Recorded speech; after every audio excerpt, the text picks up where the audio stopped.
இங்கே பாருங்கள், தஞ்சாவூருக்கு போனோம் இல்லையா, அங்கே புன்னைநல்லூர் சாமியை பார்த்துட்டு வரும்போது ஐயப்பன் கோயில் வந்து கட்டியிருக்காங்கங்க. அங்கே பார்த்தோம்.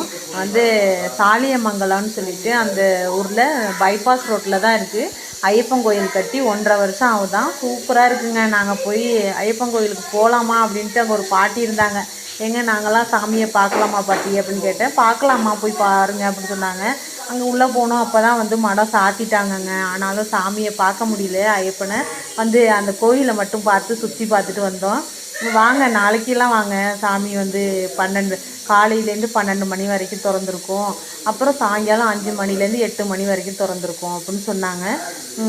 இது வந்து 1.5 வருஷம் ஆகுது இந்த கோயில் கட்டி. ஐயப்பன் சாமி மாலை போட்டுட்டு போக முடியாமல், ரொம்ப தூரம் போக முடியாமல் இருக்கிறவங்கலாம் இங்கே தாம்மா மாலை போட்டுட்டு வந்து இங்கே ஐயப்பன்படி இருக்குது, இதில் ஏறிட்டு போயிடுவாங்க அப்படின்னு சொன்னாங்க. அந்த கோயில் மாதிரி தான் இந்த கோயிலும் அப்படின்னு சொன்னாங்க.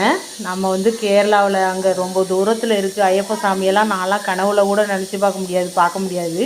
ஆனால் வந்து லேடிஸ் எல்லாம் போக முடியாது. சும்மா வயசானவங்க தானே போவாங்க. அதனால் நான் வர கொஞ்சம் பயந்தேன், அச்சப்பட்டேன். ஏன்னா அவ்வளோ ஒரு சாமி, அவ்வளோ ஒரு சக்தி வாய்ந்த ஒரு ஐயப்பன் மட்டும்.